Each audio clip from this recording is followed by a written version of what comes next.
세계가 깜짝 놀란 의학의 발견. 물치료의 최고의 권위자 바트만 게리지 박사. 최근 들어 의학계에서는 인간이 갈증을 느끼고 있는 것을 통증을 참는 것과 조기에 사망되는 것과 관련이 있다는 점을 발견했다. 바트만 게리지 박사는 페니실린의 발견자이며 노벨 의학상 수상자인 플레밍의 학생이다. 그는 런던 대학의 세인트 메리 병원 의과대학 졸업 후 인생을 물의 의학적 약용 연구에 바쳤는데 세계 의학계를 뒤흔든 의학저서로 정평이 나 있다. 그는 자신의 수많은 임상 과정을 통해 많은 만성질환의 빌미가 질병 환자의 체내에 물이 부족하다는 점을 세계에서 처음 발견했다. 그는 이 원리로 약을 쓰지 않고 물로 근 3천여 명의 환자를 치유했다. 바트만 게리지 박사는 물로 아래와 같은 질환을 치료할 수 있다는 것을 발견했다. 첫째, 심장병과 중풍이다. 충족한 체내 수분은 혈액을 희석시켜 심뇌혈관이 막히는 것을 효과적으로 예방한다. 둘째, 골다공증이다. 물을 섭취하면 자라나는 뼈를 더 굳게 만드는 역할을 한다. 셋째,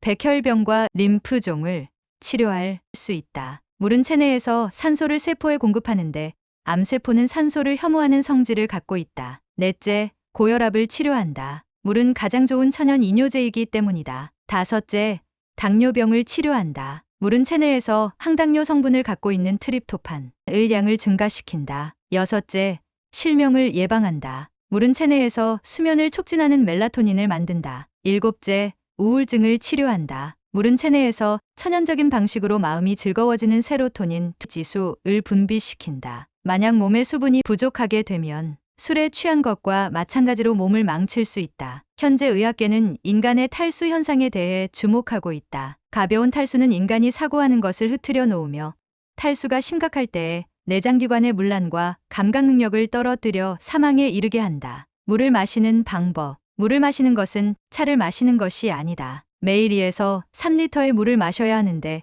여러 번 나누어 마셔야 하며 갈증이 나서 마셔야 하는 게 아니라 그 전에 마셔야 한다. 또 끓인 물을 마셔야 하며 탄산음료와 커피를 마시라는 것이 아니다. 차, 커피, 와인과 각종 음료는 체내에서 필수되는 천연수를 대체하지 못한다. 왜냐하면 이런 음료와 술은 수분이 많지만 또 탈수 성분을 적지 않게 갖고 있기 때문에 결국에는 체내의 수분을 앗아가게 된다. 현대인들의 이어 많은 전문의들을 망라해 물이 인체에서의 중요한 역할에 대해 알지 못하고 있다. 약물은 병을 개선할 수 있지만 인체의 기능성 질환을 치유하지 못한다. 많은 질병의 원인은 체내의 수분 부족이다. 체내 수분이 부족하면 수대사 기능 문란과 생리문란이 생겨 최종적으로 많은 질병을 초래하게 된다. 바트만 게리지 박사는 많은 임상 과정에서 다음과 같은 상황을 포착했다. 많은 경우에 환자는 수분 부족으로 앓고 있는데 이들 다수가 물을 많이 마셔야 할 대신 화학약품으로 대체하려 한다. 더 심각한 것은 이런 잘못된 발상이 계속되고 있고 많은 질환들이 더 속출하고 있으며 새로운 화학약품들이 더 많이 출시하고 있다는 점이다. 만약 한 환자가 사망했다면 누구도 그 환자가 병으로 사망했는지 아니면 수분 부족으로 사망했는지를 분간 못하고 있다. 이 새로운 인식과 새로운 과학적 이념은 현대의학에 대한 도전으로서 모든 사람들에게 접수되기까지는 쉽지 않을 전망이다. 물을 많이 마셔야 하지만 그 정확한 방법을 터득해야 한다. 첫째, 500g 내지 1000g의 물을 보온병에 끓인 물을 준비한다. 1차 저녁에 자기 전에 200g 내지 300g의 물을 마신다. 2차 야밤중에 소변 후 약 100g 정도의 물을 마신다. 3차 아침에 일어나서 300g 내지 500g의 물을 마신다. 4차 9시에 사무실에서 일 보기 전에 물을 마신다. 진정 효과가 있다. 5차 11시에 물을 마신다. 정서를 풀고 수분을 보충하는 것이다. 6차 12시 50분에 식사 후 반시간 지나서 물을 마신다. 소화 촉진 작용을 한다. 7차 오후 3시에 물을 마신다. 피로를 풀어주는 효과가 있다. 8차 6시에 마신다. 퇴근 전에 물을 마시면 포만감이 생겨 식사량을 조절할 수 있다. 7시 30분 저녁 식사 후 마신다. 소화 흡수를 돕는다. 만약 밤중에 물을 마시면 수면에 방해가 된다면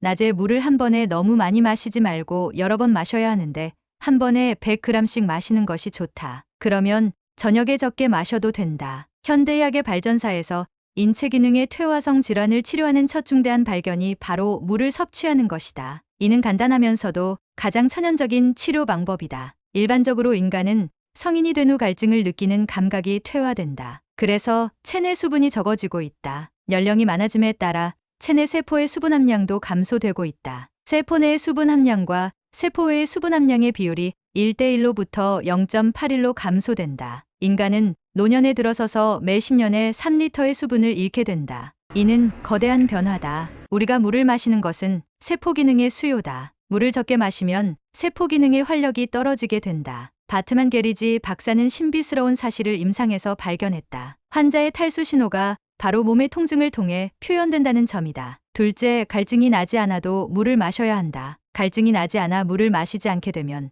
수분에 의한 인체 기능은 휴면 상태에 들어가게 되며 따라서 탈수 현상이 심각할 경우 인체의 장기 기능이 극한에 달해 결국은 질병에 걸리게 된다. 물의 역할은 청소부와 같이 신진대사에 기여해 노폐물을 배출한다. 수분이 충족해야 체내에 노폐물이 쉽게 배출되고 변비나 결석 등 문제가 해소되며 피곤증 등이 개선된다. 만약 노인의 체내에 수분이 충족하면 단백질과 효소의 활성도가 높아진다. 단백질과 효소 성분은 수분의 영향으로 일찍이 늙는 현상과 모든 장기 그리고 감관계통 덩다의 퇴화를 사전에 예방해준다. 때문에 우리는 매일 물을 많이 마시고 자주 마시는 습관을 키워 질병을 예방해야 한다. 여러분, 상기 내용은 바트만 게리지 박사의 저서 물의 의학적 약용 연구의 내용을 간추린 것입니다. 바트만 박사는 자신의 연구 결과를 세계적인 여러 학술에 의해 발표하였으며 그 내용은 많은 의학 저널을 통해 간행되어 동료 의료인들과 언론 매체의 검토를 받은 것으로 국내외적으로 큰 반향을 불러 일으키고 있습니다. 현재 Global Health Solution Inc.와 Foundation for the Simple in Medicine 단체를 운영하면서 대체약의 새로운 치료요법을 알리는 데 힘쏟고 있습니다.